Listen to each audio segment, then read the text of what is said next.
What happens when the light you carry for everyone else suddenly goes out for you? When the prayers you scream at the heavens echo back in nothing but silence? Is it possible to stand on a holy altar, surrounded by loud praise, and feel completely and terrifyingly alone? In a bustling town where the church bells rang louder than the market cries, a secret was festering behind the pulpit. The Sunday service was vibrant, the choir was loud, and the people were happy. But in the front row, a young man sat with a smile that didn't reach his eyes, holding a Bible he was terrified to open. He had the legacy, the name, and the expectations of 1,000 souls on his shoulders. But inside, the foundation was cracking, and the weight of pretending was about to crush him. One Sunday, he would have to make a choice that would either destroy his family's reputation or save his own soul. This isn't just a story about religion or rebellion. It's a story about the terrifying moment you have to find the truth for yourself, not through your father's eyes. Before the scandal broke, there was only David. The golden boy. The heir to the pulpit. The one who never made a mistake, until he did. Welcome to Stories by the King, where every story carries a heartbeat, and every truth demands to be heard. Now, before we begin, where in the world are you watching from? Is it morning in Lagos, evening in Nairobi, or midnight in London? Drop your location in the comments below, and don't forget to hit like and subscribe. Now, lean in. Because silence is often the loudest scream. The Sunday sun in the city was always hot, but inside the sanctuary of Grace Dominion Chapel, the air was cool and smelled of expensive perfume and floor polish. The choir was singing a song about victory, their voices rising like a wave that crashed against the high ceiling. In the center of it all stood David, playing the keyboard. His fingers moved over the black and white keys with the muscle memory of a lifetime. He was 25 years old, the only son of Bishop Ezekiel, the most respected man in the district. To the congregation, David was the prince of the church. They looked at him and saw the future. But as David played the final chord of the worship song, he didn't feel victory. He felt like he was drowning in plain sight, and nobody had a life jacket. The trouble had started 6 months ago when David's mother, a woman of quiet strength and endless prayers, had passed away suddenly in her sleep. The church had called it a glorious homegoing. They celebrated her life with loud praises and dancing. Bishop Ezekiel had stood on the pulpit the very next Sunday, preaching a sermon on the joy of the Lord. He didn't shed a single tear in public. He told David that tears were a sign of weak faith, that they must show the world their strength. So, David swallowed his grief. He buried his pain under his suit and tie. But grief is like water, if you don't let it flow out, it will rot the container. Every time David closed his eyes to pray, he didn't see heaven. He saw his mother's empty chair at the dining table. That afternoon, the bishop's house was full of guests. Deacons and elders were eating jollof rice and laughing, their voices booming in the living room. David sat at the far end of the table, pushing grains of rice around his plate. His father, Bishop Ezekiel, sat at the head, looking like a king on his throne. He was a large man with a voice that commanded attention, even when he was just asking for salt. David, the bishop boomed, causing the table to go silent. The youth conference is coming up. I want you to preach on unwavering faith. The people need to see that the fire burns bright in you. The guests nodded in agreement, murmuring praises about David's anointing. David looked up, his grip tightening on his fork until his knuckles turned white. He looked at his father, searching for a trace of the sadness that should be there, but he found only expectation. I can't, Papa, David said softly. The room went deadly quiet. The clinking of spoons against ceramic plates stopped. Bishop Ezekiel frowned, his eyes narrowing. What did you say? He asked, his voice dropping an octave. I said I can't, David repeated, his voice shaking but growing louder. I don't have unwavering faith right now. I have questions. I have hurt. Mom is dead, Papa, and we haven't even talked about it. We just preach. The silence that followed was heavy, thick enough to choke on.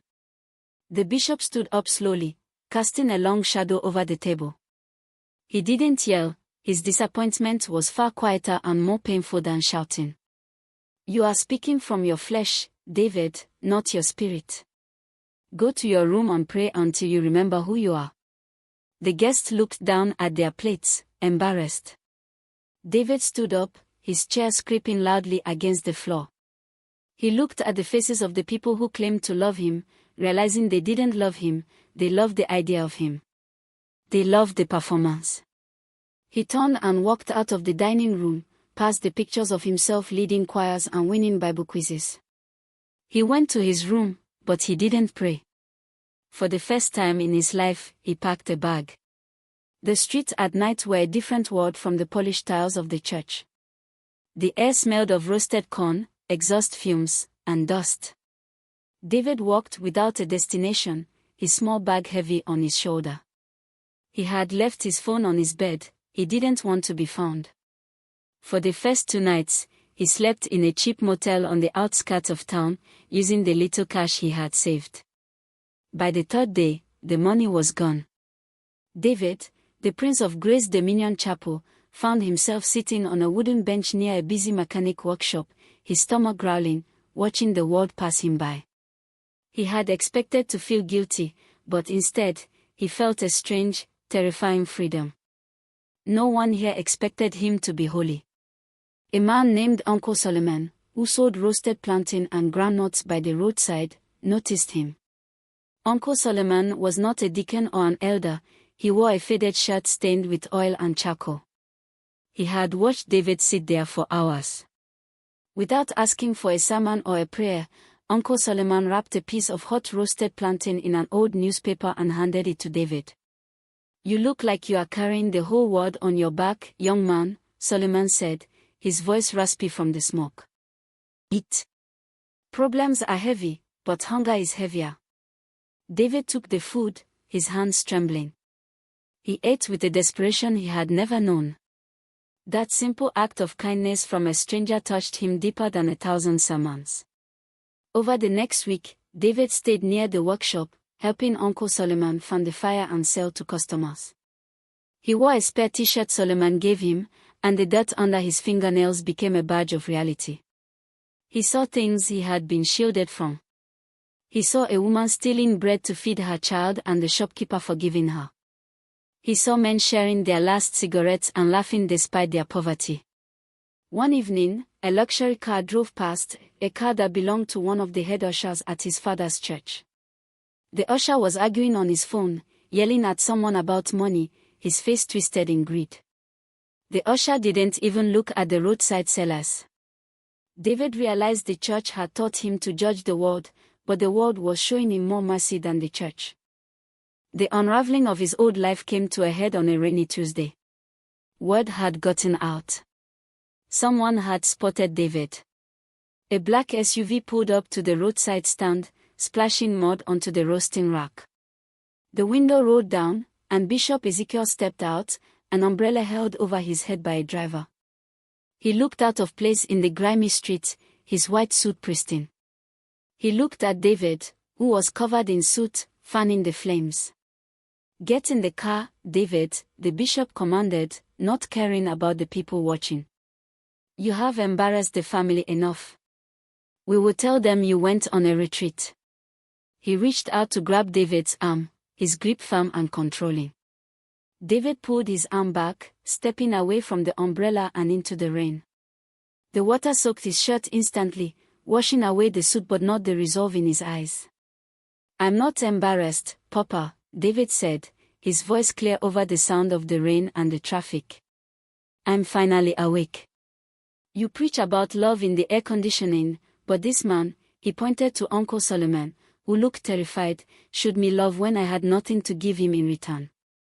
The bishop's face turned red with a mixture of anger and fear. You are lost, my son, Ezekiel whispered harshly. No, Papa, David replied, wiping rain from his face. I was lost in your church. I think I'm just starting to find my way. He turned his back on the SUV and sat back down by the fire. The bishop stood there for a long moment, powerless, before getting back into his car and driving away. 3 weeks later, the silence in the bishop's house was broken by a frantic phone call.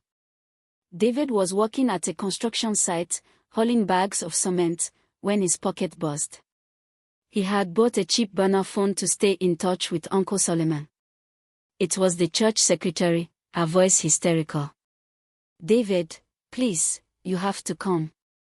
It's the bishop." He collapsed on the altar. "They are rushing him to the general hospital." The bag of cement slipped from David's shoulder, bursting open and clouding the air with grey dust.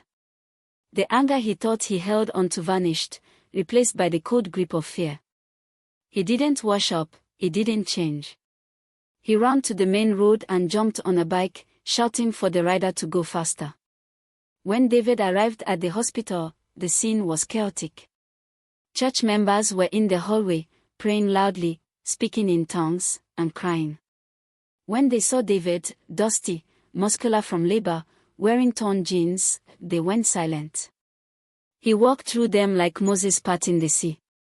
He entered the private ward where his father lay. The bishop looked small in the white bed. The giant who had thundered from the pulpit was now just a man, hooked up to beeping machines. His eyes were open, staring at the ceiling. When he saw David, he tried to sit up but couldn't. The stroke had taken the strength from his right side. David pulled a plastic chair close to the bed and sat down. He took his father's weak hand. For a long time, neither of them spoke. The only sound was the rhythmic beep of the monitor. "I saw you," the bishop whispered, his voice slurred and broken. "In my dream. I saw you in the rain." Tears began to leak from the old man's eyes, sliding into his ears. "I built a kingdom, David. But I forgot to build a home. I didn't grieve your mother because I was afraid if I started crying, I would never stop. I wanted you to be strong because I was too weak to be human." It was a confession that shattered the last war between them. The reckoning wasn't a public event, it was this quiet moment. David squeezed his father's hand. "God isn't in the building, Papa. He isn't in the suit or the microphones. I found him in the dirt. I found him when I had nothing." David leaned his forehead against his father's hand and wept, not the polite, silent weeping of a church service, but the raw, shaking sobs of a son who missed his mother and loved his father. In that hospital room, stripped of titles and expectations, they forgave each other.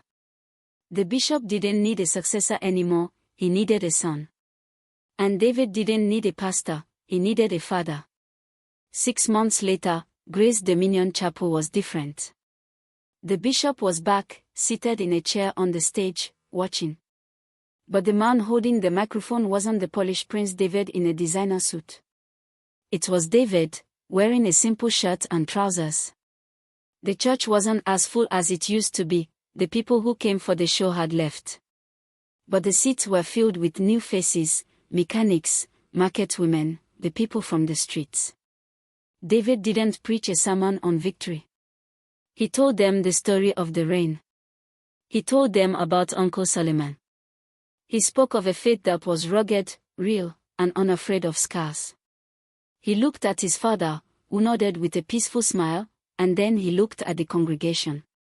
"We come here not to hide our wounds," David said softly, "but to heal them." And for the first time, the amen that filled the room wasn't loud, it was deep, honest, and true.